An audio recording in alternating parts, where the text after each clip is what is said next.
So welcome to Evil, the New Frontier. The end of evil.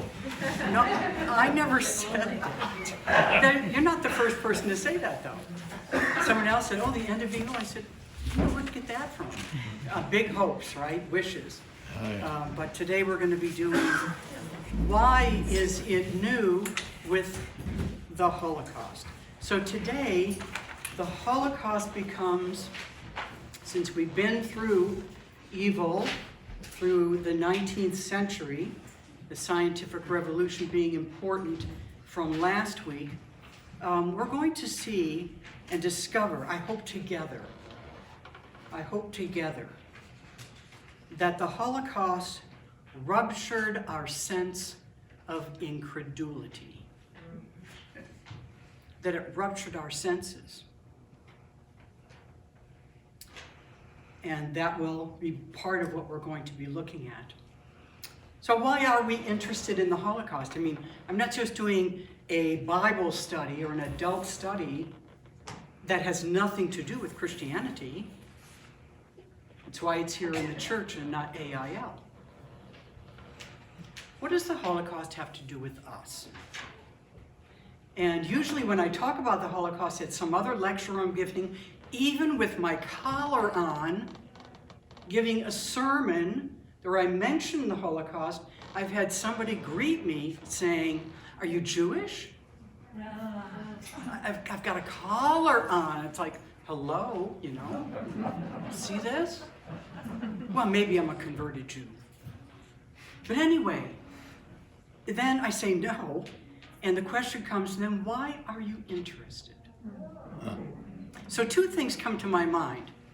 Like, only victims need to be interested in what happens to them, more of a general thing. And my answer to people who ask me that question is, because it's part of Christian history. Unfortunately. And still, people will not get it. I haven't heard that before. And I think a lot of what I'm going to say today might be new to you, because it falls in a field called post-Holocaust theology. You've heard of liberation theology, black theology. Well, there's a post-Holocaust Christian and Jewish theology. So we've been looking at consciousness as it evolves over time. What new things happen as history progresses with technology, with civilization, all the way through, we become much more conscious than our parents were, than their parents were. There's more to be conscious of. There's more to be aware of. We've been looking at evil in hindsight. Slavery was evil. The people at the time didn't think so, but they think so now. So hindsight has often been what's given us an idea of what evil is. But today we're going to broach the 20th century. And we're going to look at the world of mass murder. That's the age, this is the age of genocides. Not just the Holocaust, Rwanda, one of our latest, Bosnia, Cambodia. You can name them. You can name them. It's the age of technology, the age of huge, massive destruction. And what we see mostly on the news, especially with the Holocaust, because it's interesting, isn't it? We keep getting movies on the Holocaust, right? Whether they're individual stories or more history. It's involved in the war, but it has nothing to do with World War II. It's just mass murder of the people within a war as a way of covering up a murder. But what we see as the image of the Holocaust are bones, isn't it? And if you go to Auschwitz, you'll see piles of hair, piles of glasses, piles of shoes, piles of toothbrushes, piles of everything. And then you have in your pictures these huge piles of bones. And what you see isn't really just bones or skeletons. You're seeing the people as they looked before they took their last breath. These aren't decomposed or decayed individuals that we see there. Actually, we don't see individuals. We just see piles of bones. Last week, we ended with an interesting part, so interesting for our consciousness, with the discovery by Freud, and under the scientific paradigm of how we think. Consciousness and unconsciousness. I mean, it's revolutionary. And Jung was a student of his for a time, then they separated with differences, and Jung loved the idea and saw it scientifically. Yes, we have a consciousness and an unconsciousness, but that unconsciousness is not just instinct or repressed sexual desires. That unconsciousness is the part of ourselves we don't want to know. The part of ourselves that we deny exists in us. And he called it the shadow. And what we see is that Freud actually said our being, our psyche, which by the way means soul, is divided within us.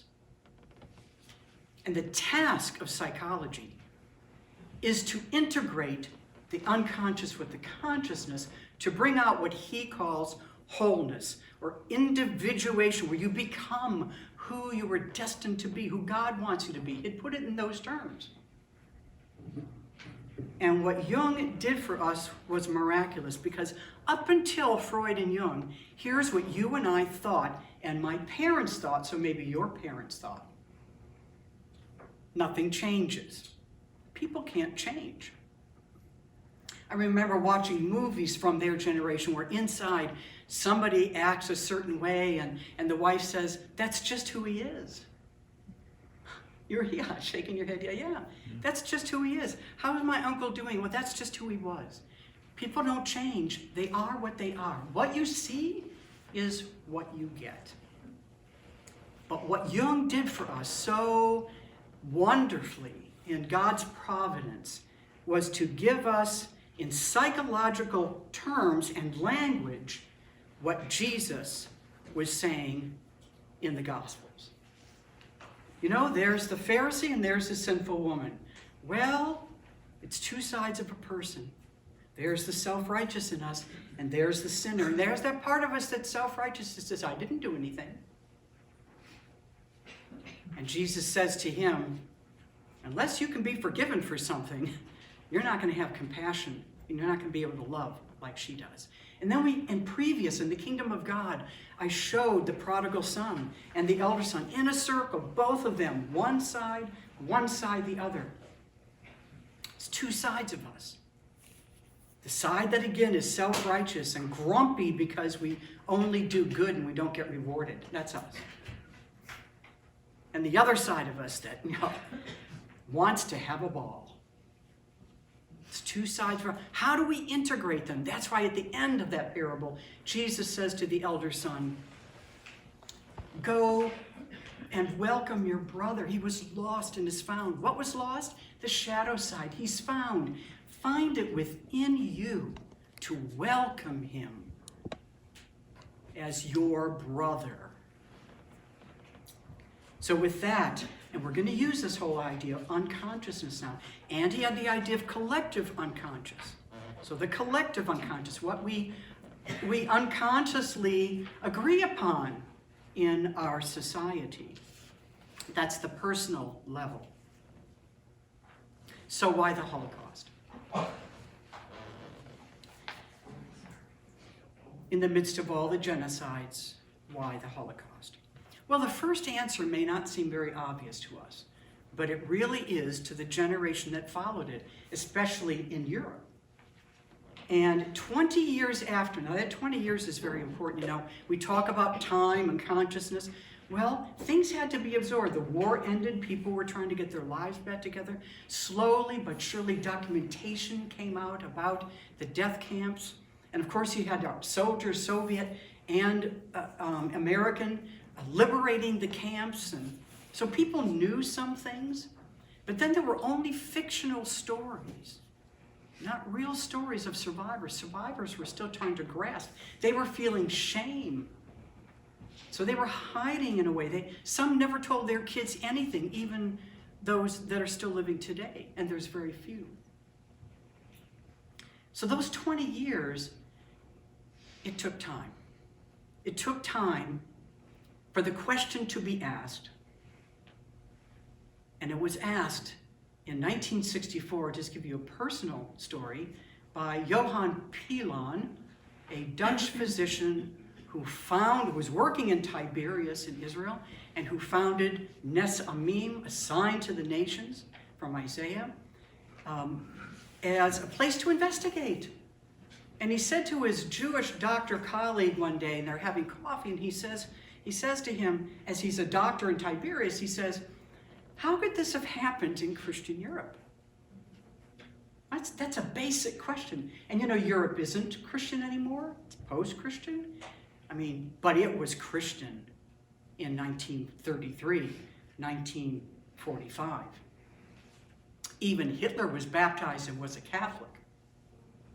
So were almost everyone who were Nazis or Germans were Catholic. My father was shocked when in the Second World War he came across a dead German. So he was at Normandy, and he saw the belt buckle, and the belt buckle said, "God mit us."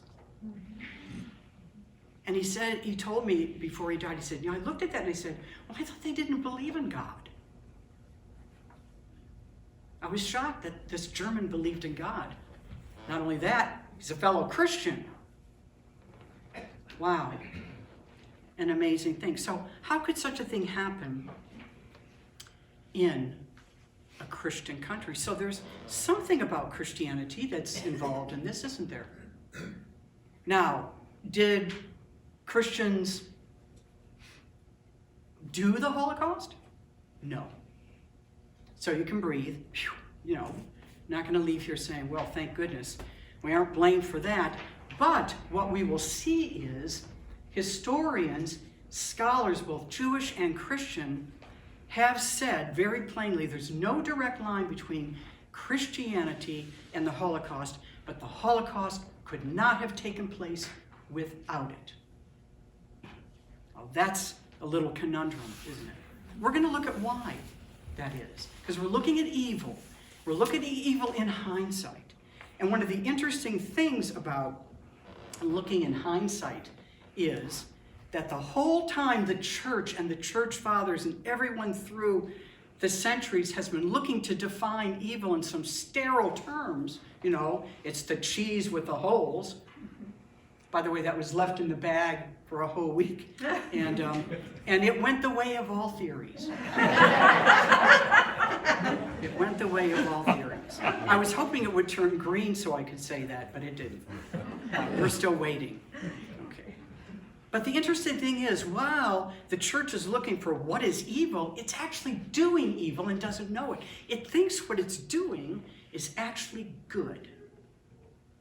And we're going to review that here with your handouts, which I hope are a thing of study for you after. And you can question about it after as well. And I put them together. They're no one's responsibility but my own in terms of contents and thinking. So if we have to look back, we're going to look back.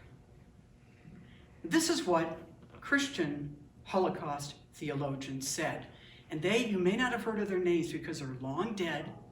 They're the ones who've written on post-Holocaust theology. They're the ones that looked at the issues. Franklin Littell, the Eckharts, Allison Roy, Paul Van Buren, Episcopalian, and many, many others. Gregory Baum, whom Kathleen also knows. John Polakowski, Catholic. I mean, there's 100 of them. Well, maybe 50. Wasn't that big of a group.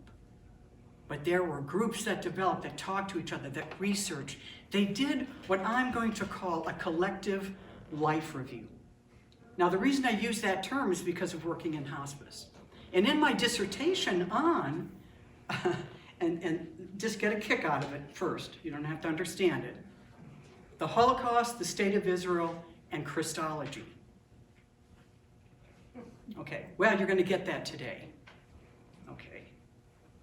And in that dissertation, I put in here, and Peter Oakes, my advisor, who's a Jewish scholar teaching in Virginia, he said it was the best part of the whole dissertation. 10 little pages, I think. So what is a collective life review? Well, I don't think there is such a thing. I just made it up. But I made it up from hospice because when you are dying, you automatically, you can't decide not to, you can't even decide to, you automatically go through your life. You automatically review your entire life. It's every patient on hospice reviews their life. What are you thinking about today? They say, oh, I was thinking about when I married my wife. Oh, life review. You don't have to say you're doing life review. They're doing it. They're looking over their life. Is this how I want to die? What things do I need to fix before I die? Who do I need to approach and ask for forgiveness? How do I want to be known and remembered? And people have time to change things, and they do. I mean, dying is not easy. It's full of action. As people try to complete their lives and be what they should have always been. Actually, the reason why is they have nothing to lose. We have a lot to lose when we're authentic, but not when you're dying. So collective life review is the church realized that if it was going to be credible again, if it was going to have vitality and energy and people interested, if it wasn't going to be as boring as it is sometimes, we better look back and see, were we complicit in this? And if we were, in what way were we complicit? Because right now we don't get it. I'm generalizing. Some got a lot of things. They knew where to look. But, and I think this may shock you, more than anything it did me, that it wasn't the Holocaust per se that started Christians looking at their theology. It was 1948. Not the death of 6 million Jews and the attempted annihilation of every Jew in the world. It wasn't that. It was the state of Israel. We'll get to that, why that was, as we proceed today. Okay, so before we go into the collective life review, because then we're going to get into some of your handouts, I want to read something to you. So bear with me. You know, when you and I think of the Holocaust, when most people think of the Holocaust, you might think of some movies, right? Maybe you think of Anne Frank. Maybe you think of Schindler's List or The Pianist. Or there's more, movies about the Holocaust. And we see naked people standing at the shores where they get shot. We see them put in the back of trucks and closed and gassed. We know about the camps. Some of us have been there. Most of us aren't interested in going to Poland. That's a trip we could have, Jay. And I went in 1994, or 5. You get older, a year or two doesn't make a difference.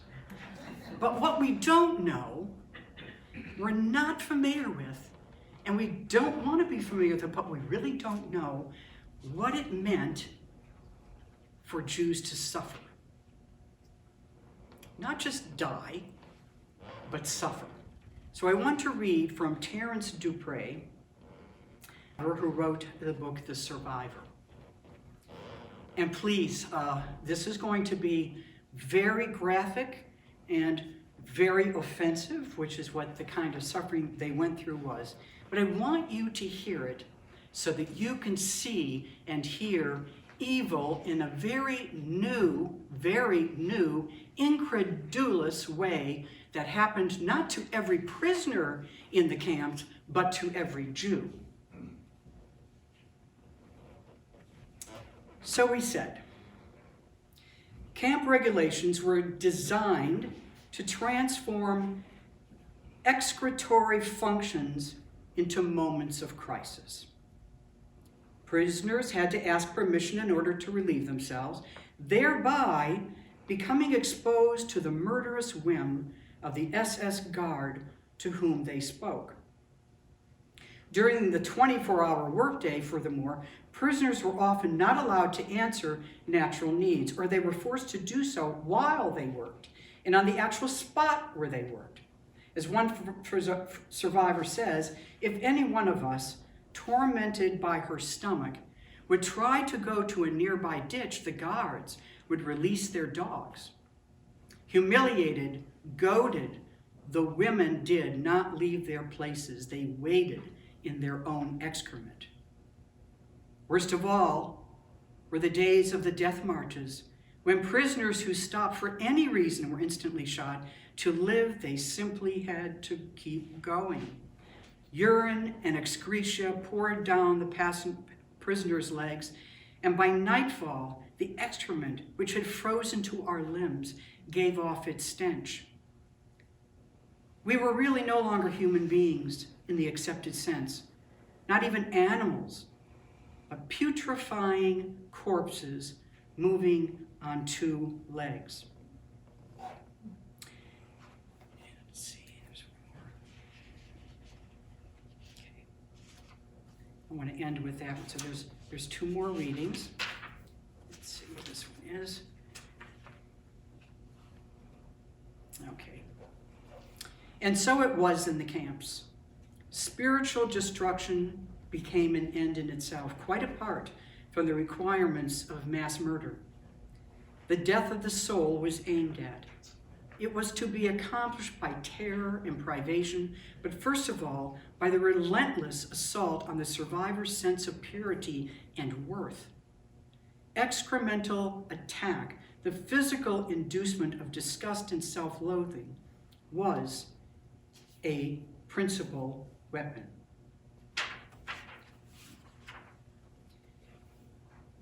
The fact is that prisoners were systematically subjected to filth. They were the deliberate target of excremental assault. Defilement was a constant threat, a condition of life from day to day, and at any moment it was liable to take abruptly vicious and sometimes fatal forms. The favorite pastime of one capo was to stop prisoners just before they reached the latrine. He would force an inmate to stand at attention for questioning, and then make him squat its deep knee bends until the poor man could no longer control his sphincter and exploded. Then he was beaten, and only then, covered with his own excrement, the victim would be allowed to drag himself to the latrine. In another instance, prisoners were forced to lie in rows on the ground, and each man, when he was finally allowed to get up, had to urinate across the heads of the others. And there was one night when they refined their treatment by making each man urinate into one another's mouths. And the last paragraph. But defilement had its lesser logic as well.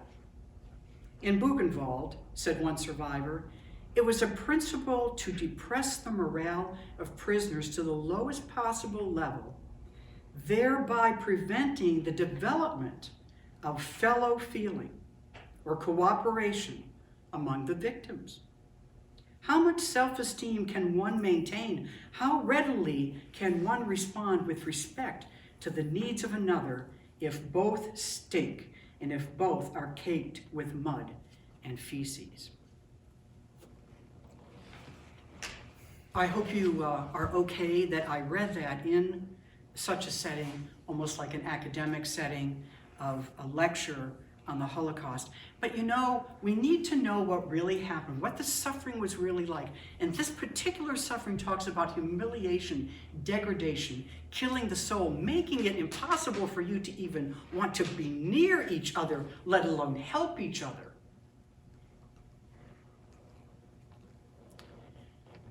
It was systematic. It was systematic. It's what the Germans wanted to do. It was not just instant shooting. It wasn't just killing like in Rwanda, I mean, dead is dead. The victims will speak for themselves. There isn't a comparison in that Jews were purposely and systematically humiliated before they were killed. In fact, death was much preferred to this excremental assault, which, we can't even imagine. When you have to go to the bathroom, you have to go to the bathroom. And we know that, especially when you're over 70, like me. Almost. I mean, almost 70. Okay. So there was, as we see that Dupre is telling us, a total annihilation of dignity. So that when you see the piles, you're not looking at an individual, you're not looking at a name, you're not thinking of anything but a bunch of bodies thrown on top of each other and breaking on top of each other. It's horrible. It's horrific. But it degrades the dignity that, like in hospice, we try to give at death. Death with dignity. It's what we all want. Okay, so this also is an indication of a Nazi phrase that is a well-known phrase in the culture, but most of us don't know it. Life unworthy of life. This is why the mentally ill were exterminated. This is why crippled people were exterminated. It's Down syndrome. This is why Hitler had a euthanasia program of those whose life was unworthy of life. And certainly that was true of the Jewish people. Now here is an answer, and I think it's an important answer to give. I'm just going to spend a minute or two on this, which I have carefully prepared myself for, as you can see. Okay, and that is, we're not going to be able to deal with it, but what Jewish post-Holocaust theologians immediately after, within a 20-year, 30-year period, had to say about the Holocaust. As I said, it ruptures one's sense of incredulity, but also at least two of them, Emil Fackenheim, who was in the camps, and Arthur Cohen, said two things that were the same. That the categories that we have, theological categories that we have, like how can there be a good God and evil exist at the same time? Well, that's been perennial, right? You ask it every time something bad happens. Okay, it doesn't have to be the Holocaust. You would never ask that question of the Holocaust, that's what they're saying. You can't look at the normal theodicy and say, well, it was free will. You can't just give the same old answers. You have theological categories that can't bear the weight of what's happened. I mean, where in the world was God? And so you have a theologian like Richard Rubinstein, Holocaust theologian, who says, well, God was dead. That's it. The dead of God movement, I think Van Buren was part of that early on as well, the Episcopal theologian.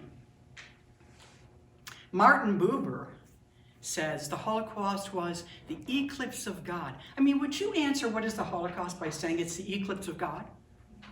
This is how they're answering the question, what was the Holocaust? And not only him, but Irving Greenberg. He said, with the destruction of the first temple, we saw God at a distance. We went into exile. The second temple, it wasn't built quite as nice, and God was still a little bit more distant. But he says, with the Holocaust, God has eclipsed us. God has gone dark. But you don't think about that, do you, as Christians? You think about the Holocaust. No, you're not Jewish.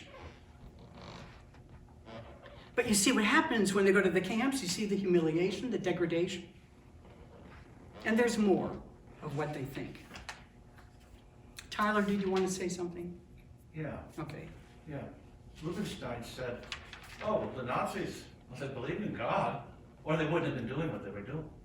It's not as if they had lived in an amoral world. That Nazism was an anti-Christian movement. And to get at Christianity, to get at God, they attacked his chosen people. So. Okay. Remember his comment, look it up.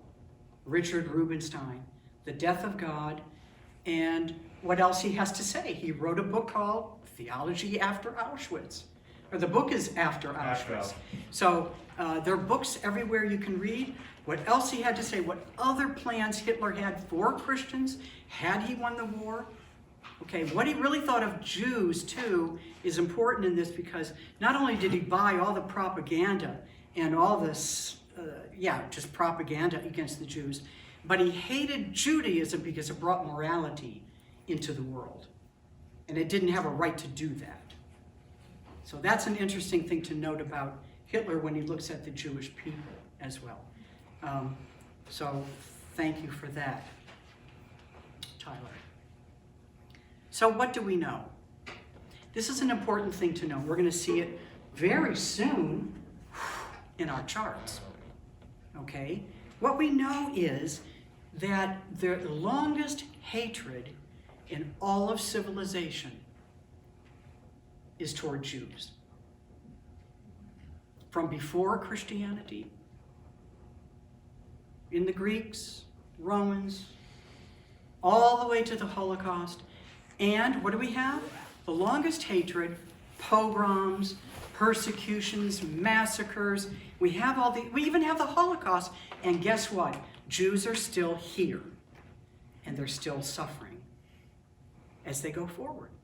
Now, someone made the point I thought was interesting just to think about, because for us we say, why the Holocaust? Well, we're going to learn that it has something to do with us. But other than that, every other genocide, when it ends, it's over. Armenians, they killed Armenians in the country and it was finished. They didn't go hunting for them anymore. They didn't kill them 10 years later. Rwanda, they fought internally and when it was over, it's over. The longest hatred is toward Jews. But they've continued to survive, which is why 1948 makes Christian scholars of that century scratch their heads. And I still haven't gotten there, but I will. So Christians started to look back. So I'd like you to look at your packet in front of you. And I'd like you to look at the first sheet, I think, that you have, Christology before the Holocaust. So some of you ask, what is Christology? Does anyone want to answer that? Does anyone want to brave it? Study of Christ. Okay, it's the study of Christ, right? Just like other ologies are the study of whatever. It's a study of us. It's a study of our understanding of the psyche of the Christ. Okay, what it is, so that that can fit under it, what it is it is the study of the purpose and function of Christ. What was his purpose? What was his function? And so the first Christology that we come up with, and this is where the Holocaust theologians had to go, was the Nicene Creed. Already in the Nicene Creed, they defined in the 4th century who he was and what he was here for. And we say it in church every Sunday. We're lucky in the Lutheran Church, we get the shorter one most of the time, the Apostles' Creed. Anyway, I know you love it when the Apostles' Creed comes. Anyway, in the creeds, you have, who is Jesus? He was born here, he's true man, true man. He came to forgive our sins. I mean, there it is. Salvation for everyone who believes. And we've had proselytizing from Christianity from the beginning on to convert people so that they can be saved, to put it rudely and crudely. So already the church has said who Jesus was. But it also said these things. And I'd like you to look now. We're going to look at this sheet together. As I look for one more. There it is. Okay. So here were the beliefs about, who am I? Jesus said to his disciples, who do you say that I am? That's Christology. Who do you say that I am? Am I the Messiah? Am I what? You fill in the blank. So the creed set it down, but these were the beliefs of the Christians who set down the creed. Now, I've put these down here. You're not going to find this chart anywhere. You'll find little pieces of it in different writings. This was part, and I just kind of put them together. So Jesus abandoned his relationship with Judaism. I grew up thinking that. I grew up knowing that he left Christianity. He fought with the Jews. He fought with the, he was just, they were, the law says Lutheranism, and Jesus brought love and the gospel. Law, gospel. That was it. Jesus abandoned Judaism. He started a new religion, and he was the first Christian. You'll find people who will tell you that today. That Jesus coming replaced Judaism, superseded. Supersessionism is the word that's most used, that when Jesus came, there was no longer one covenant, which was the Jewish scriptures. There were now two, about one. There was the old covenant, now discarded, superseded, replaced. Judaism is now dead. It didn't believe the Messiah had come. It's now dead and replaced by the new covenant, which is what testament means, the new covenant. So we have in our church, even to this day, which I'd like to get out of our liturgy, where we sit for the Old Testament reading and we stand for the gospel. Why? Because they're unequal. One superseded the other. We're going to hear the Old Testament, but we're going to hear the new and the real truth. And that Christ fulfilled the old covenant, so it's finished. You can say it in many, many different ways. Okay, so that pretty much covers that. But let's hear what the church fathers had to say in the era of the time when the Nicene Creed and up to it is being thought of. Tertullian says, you have the dates there, Jews were accursed of killing Christ, thus killing God. There was a deicide charge. If you've never heard of that, the deicide doctrine was that Jews killed Christ. When I went to Poland, there it was. Jews killed Christ. Still, in 1994, when only 200,000 out of 3,500,000 Jews survived the Holocaust, it's still on the walls and nobody even knows a Jew. It's painted on graffiti. Okay. Christ kills. We hear it. Don't we hear it today too? We see it. Okay. And Matthew says, may his blood be upon us and our children. That's a Jew saying that. A Chrysostom was probably one of the worst. I know he also did very powerful things, and Jay mentioned him, and we heard this liturgy. But he is maybe the worst of all for anti-Judaism as a church father. And he says the souls of Jews are the dwelling places of demons. And then he quotes John 8, you are your father the devil, and you choose to do your father's desires. He was a murderer from the beginning and does not stand in the truth because there is no truth in him. When he lies, he speaks according to his own nature, for he is a liar and the father of lies. How many of you ever had a wandering Jew plant in your house? That's Augustine. We can thank Augustine for that. Because what happened, and he's, living at the time of the creeds, what he says is, well, if we replaced Judaism, I'm going to say it and not read it. If we replaced Judaism, why are they still here? I mean, it's embarrassing. We replace them and they're alive and worshiping and they have their synagogues and they're doing all kinds of things. And they're celebrating their festivals. So I think because we're in a Christian nation, I think we can really oversee them and we can let the word out that they are still here to give testimony and witness to their crime of killing God. They're witnesses to their own crime. We should oversee them. They should live in poverty. They should be miserable. Well, we read that, didn't we? They should be miserable. And that's Augustine. So, and they shall wander homeless until the second coming. Do you know that's a major thing that every denomination agreed upon? Christianity doesn't even agree with each other on everything, hardly anything. What does communion mean? What is the body of Christ? Doesn't matter. But Christendom from the beginning until the Holocaust believed, it was united in this thought, that Christianity replaced Judaism, and that the Jews would finally return home with the second coming.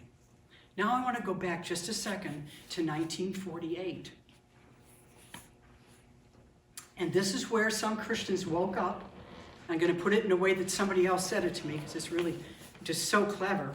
He said, some Christians woke up, and when Israel became a state, and they scratched their head, remember, we're the new covenant, remember, they're replaced, remember, they're wandering, and scratched their head and said, well, what did God do? Why did he allow them to go home without consulting with us first? We're the chosen people. We're the new Israel. What happened? What is God doing that he's not talking to us about? And what is God's plan? Because now a couple of things are really ruptured here. That's a rupture in theology. That caused mayhem in the Christian world. 1948 still does for Christians. Still does. Not from a Jewish end, but it still does. So there's your, well, the others. I mean, I wanted to read some others. I'm good, so I'm going to do that if I can find them. There they are. So a couple other church fathers. Sylvester, who was the Pope at the time of Nicaea, you don't have it written anywhere. He said, no priest shall be friendly or sociable with Jews, nor should anyone take food of drink with the Jews, for if this was decreed by the holy apostles, it is incumbent upon the faithful to obey their command, and the synod shall excommunicate anyone who does not comply with this order. Another church father, Hilary, said, Jews are a perverse people accursed by God forever.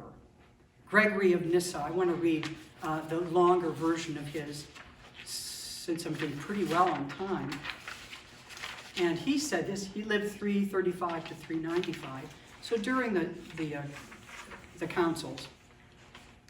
Jews are slayers of the Lord, murderers of the prophets, enemies and haters of God, adversaries of grace, enemies of their father's faith, advocates of the devil, a brood of vipers, slanderers, scoffers, men of darkened minds, the leaven of Pharisees, a congregation of demons, sinners, wicked men, haters of goodness. I mean, others say things, but I don't think anything even compares then to some of these. Saint Jerome too, and Claire was saying to me, gee, these are our saints, and they still are. I want to pick up with Jay and Claire from last week, who said, well, wasn't there anything good about the church, during the Middle Ages? Well, yeah, but that's not what this lecture's about. And did they write wonderful treatises and books? Yes, they did. Did they further Christianity? Yes, they did. But they were the stream of anti-Judaism, and it is said by almost every Christian Holocaust survivor, it was the church fathers who had influence up until now on matters of Judaism. Such was their influence.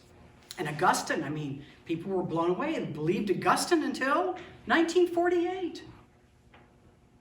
And that's when we should be saying, oy vey. Why, after the almost annihilation, are they still alive? And not only are they alive, they have their country back. What is going on? And the investigation goes on. So, let's look at the chart that you have of the Middle Ages. It should be on the last sheet. One part of the last sheet is this big chart. And this was a chart of love. You can see how complicated it is. And my words to Claire's hand and her computer were hours. We're going to spend a few minutes on it. I want you just to take a look at it. I'm wondering if I have a copy anywhere. Is there extra stuff anywhere here? Here, Kathleen. Yeah. No, thank you. Share with somebody, please. Okay. So I said to Claire, here's a big list of edicts, decrees that the church made. I mean, take a look at them. And then here's the decrees against the Jews the Nazis made. Now, Paul Hilberg, in The Destruction of European Jewry, is the one who created a chart. So I'm putting some of what he put in a chart here on this, actually like a timeline. So the red lines go through the charts from the one on the very left, marriage between Christians and Jews is forbidden in 538. It was also forbidden then by law in Germany in 1938. You'll see comparisons all the way through. The very bottom one, 1215, Jews must wear a badge on their clothes. And 1939, they were decreed to wear the yellow star. So we see a direct link of influence. And we see this evil growing bigger and bigger. And then I said, well, let's put some lines on for the pogroms and for the persecutions and massacres. And then I said, here's the book. It's the list of persecutions of Jews throughout Christian history. Really? Can you put this on the chart, please, Claire? You know? And so she started writing little dots.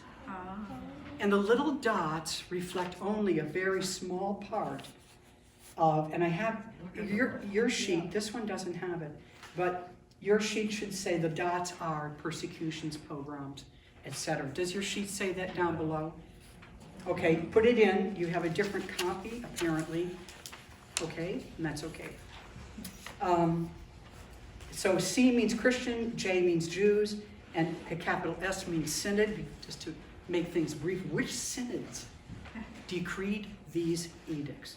And we see Hitler picks them up from the Christians. Plus, not to my own liking as a Lutheran, Martin Luther wrote a treatise on the Jews called On the Jews and Their Lies, which Hitler then, due to the wonderful printing press that brought about the Enlightenment, also helped bring about the Holocaust, he had that reprinted and distributed all over Germany. Here's what Martin Luther, well, he's famous, you know, in Germany.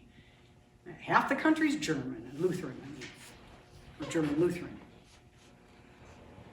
So you're going to believe what Luther says.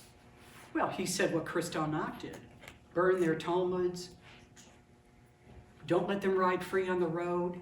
Get them off the road. You can kill them. They're not to be seen on the road, etc. It's horrendous what Luther said.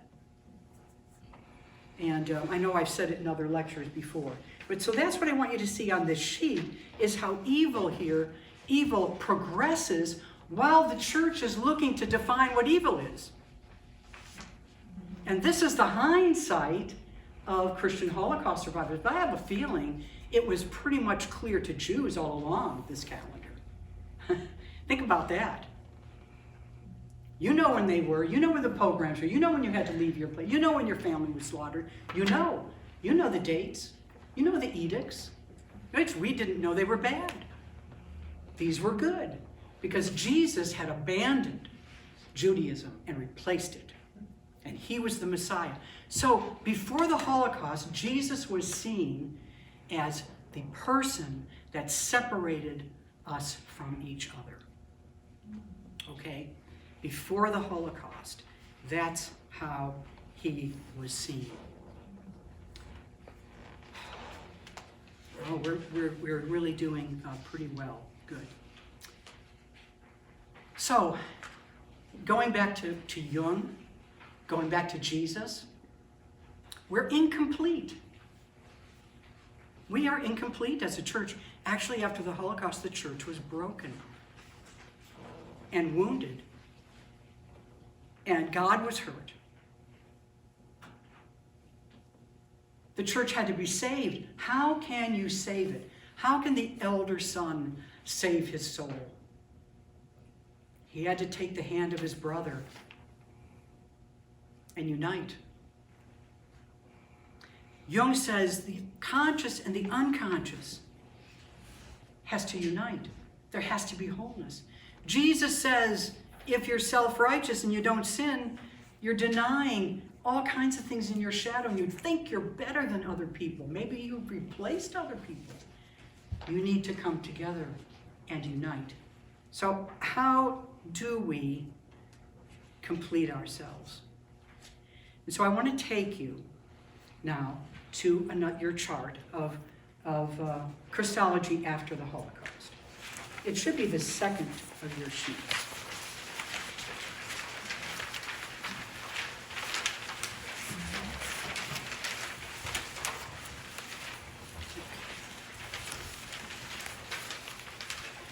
So we're going to read this one and do a few things with it.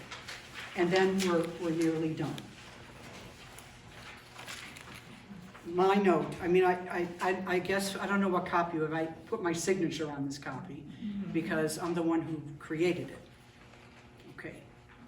This Christology revokes false statements about Jews and Israel. Sometimes Jews are called Jews, sometimes they're called Israel. So that's why I put that together in writings and everything. And Judaism, and changes who Jesus is and his purpose and function. So our Christology morphs. Wow. First time you've heard of it? It's all over your documents. 1964, the House of Bishops, I'll get to them in a second. Episcopal Church, Lutheran Church, Methodist, Presbyterians. Everybody has a say in it. And before I forget, here's their say. Over 100 denominations, Christian denominations, now have something to say. Notice the title. It's a very positive title. Every church's documents are in here of what they want to say now about the Jews after the Holocaust. And actually, well, I wouldn't say actually. Let me just keep reading or we'll talk forever. So these changes, in my own words, indicate a deep-seated, courageous, it's really dangerous because it's a threat to the church to dig into what Christology is and the changing function of who Jesus is, and conscientious process of serious and honest investigation of anti-Judaism in the foundational beliefs of Christianity, leading to repentance and continuing reform of Christian doctrine and Christian self-understanding. So I put 7 of them down. There may be less, they could be placed with each other. First of all, Jesus didn't abandon Judaism. He didn't abandon his people or his faith. And that's biblical. Nowhere does it say that he did.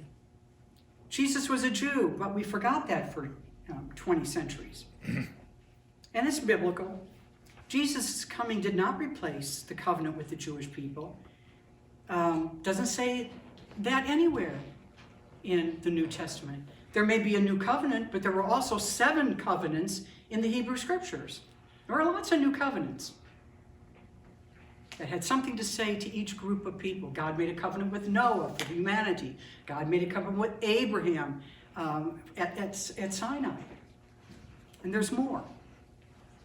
Number 4, Judaism's covenant with God was not revoked. I have a little book called The Covenant Never Revoked by a Catholic theologian. This is how things came out. I have a little book on that, a little book from Michael McGarry, a Catholic theologian from 1977. I have it from then. The cover just fell off looking at it again.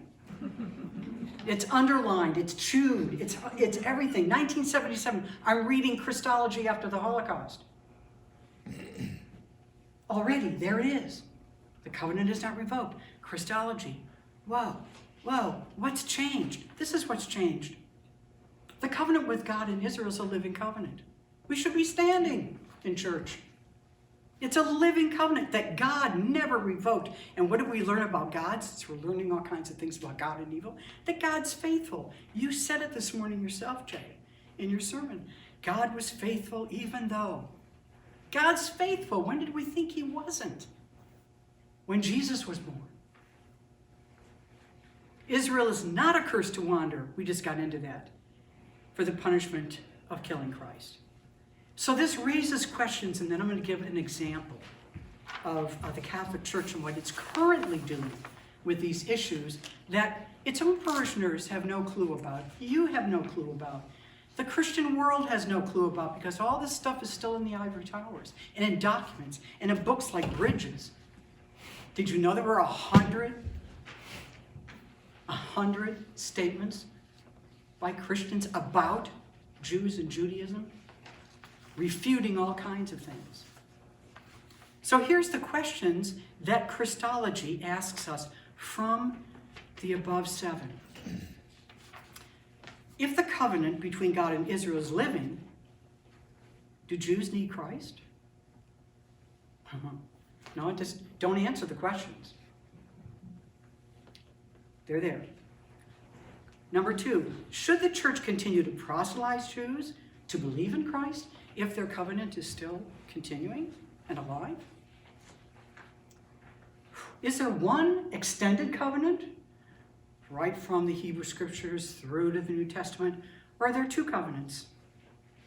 There's all kinds of, there's books called 1 or 2 covenants and different writers edited by so-and-so. I mean, this goes on and on. What is God's purpose for Jews and Christians? Is Jesus still the fulfillment of the messianic promises of the Tanakh, which is the Jewish Bible? Is he still? I mean, the covenant's still alive. Is he still the fulfillment? You see the problems? I want you to see the problems. I should have said problems. Christological problems.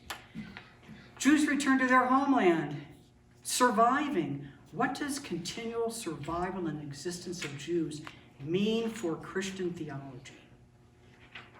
Okay. Number 7, did Jesus die for everyone? Okay. We did that kind of briefly. You with me? Okay. The topic is enough to keep you awake, right? Okay. So we're almost at the end here now. I want you to know in 2015, I was asked to teach a Catholic document. So I'm just going to go through 4 quick things in this document that is called, it's a quote from Romans, "The gift and calling of God are irrevocable." You can Google it and get the entire document for free. Okay? So I want you to hear, underline 4 different topics. So in this document, it's very clear that the emphasis is on there's one path of salvation to salvation. It is Christ as the universal redeemers. And in the same paragraph, it says, it is theologically unquestionable for the authors of this document that the Jews are participants in God's salvation. Hello? There's one path, but it's unquestionable that Jews are participants in God's salvation. But it goes on to say, but how can that be possible without confessing Christ explicitly and remains unfathomable, a divine mystery. Everything's a divine mystery that we can't figure out. So they hold the paradox. There's only one way to salvation, but without Christ, it's unquestionable that Jews have it. Okay, so you walk away saying, so what do I believe? Okay, Christ represents the fulfillment of the promises made to Israel. But at the same time, the church does not replace the people of God in Israel, who still have and are looking for the Messiah. Okay, all right.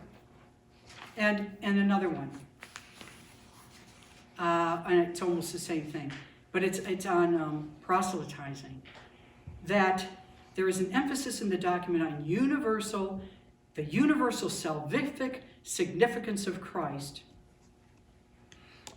but it rejects in principle any institutional mission to Jews. Now, I think what the document is clearly saying, and is a good place for Christians to be. We're in almost 100 years later, after Hitler, 1930, we're in a state of wandering ourselves, of confusion, of uncertainty, of not knowing, of knowing we have to let some things go and keep some things and change some things. And that's very hard. It's very difficult. There's a lot of fear in it. And as you can see, and I don't have the books here, but there's tons of books on Jewish-Christian dialogue after Auschwitz. There wasn't that dialogue before. And the progression of that is itself a series of lectures. What's talked about? What are they grappling with? How are they moving forward together? And there are Jewish documents that have come forth about Jewish-Christian relationships as well, that are very positive, very hopeful. So while that document really, it does more than the Lutheran Church is doing, it probably is doing more than the Episcopal Church is doing, or the Methodist or anybody. They wrote their documents, it's a long time ago. It's done now. It's done. It's done, it's over. But not in the Catholic Church. And in 1964, it took from the beginning of origin to 1964, when the Catholic Church rescinded the deicide charge. The Jews did not kill Christ, nor is the saying from Matthew hold true for the future. I'm just going to read something from the, Claire, how did this happen? We had everything ready to come. Oh, here it is. No. She is the one who puts together things. I'm the one who throws things around. So I found it. Here's the closing. And we hear just 2 more minutes. And it's from a commentary by Lalonde, is it? Leloup, on the Gospel of Thomas. And here, Jesus says in the book of Thomas, found at Nag Hammadi, very much studied by all of our Christian scholars, as if it were a 5th gospel. Think of Jung, think of Jesus, and Jesus is saying this: if you bring forth what is within you, what you bring forth will save you. If you do not bring forth what is within you, what you do not bring forth will destroy you. So we're looking again at wholeness, the process of growing toward wholeness. And I think that's happening in the church. It may have taken 2,000 years, but we did have a Reformation 1,500 years later. Why not 500 years later? Why not keep growing toward wholeness? And now we see that Jesus, who separated us before, is now the Jew that unites us. And what are we doing? You love my lectures on Second Temple Judaism. You do. On the parables, what stuff you never heard before. Because Jews didn't tell us what Jews thought when they wrote these things. Now we're united. Now, you've heard it from me before, you have Jewish scholars of the New Testament because it's a Jewish book. Think about that. Think about thinking about new things. And then you have Christian scholars. I mean, it would have blown my... They were already shocked I went to Auschwitz. You know, Mom's told me I should do something better with my life on vacation. But then you have... Imagine if I had said to my parents, I'm going to get my PhD in Judaic studies. Oh my God. It wouldn't have paid. Oh my God.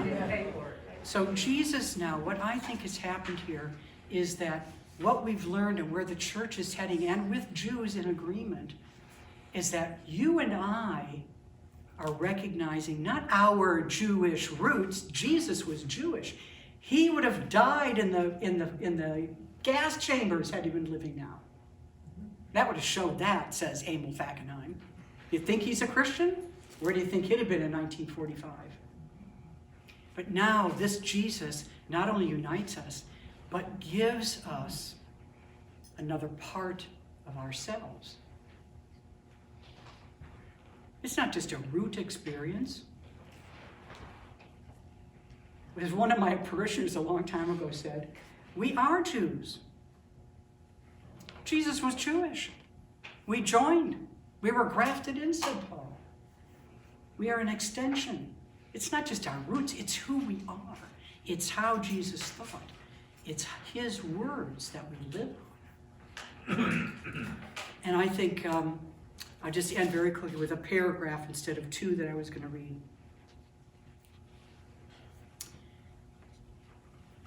God is present in evil, in suffering, and in the massacre of innocents. It is said that as a child was being led to the ovens in Dachau concentration camp, a man shouted out with all his rage and indignation of a broken heart, "But where is God now?" His friend, a fellow prisoner, raised a finger and pointed directly to the child. God is him. And God, indeed, God is there in the innocent, persecuted, led to the ovens, sacrificed for the monstrosity of human ignorance. But there's one place where God is prevented from manifesting God's self, in the heart that is closed to love. And I can only think of J here. The heart that refuses forgiveness and revels in bitterness and in ignorance and in not seeing his other half. You say to the elder son, hell is truly the incapacity to love. Amen. Amen. Amen.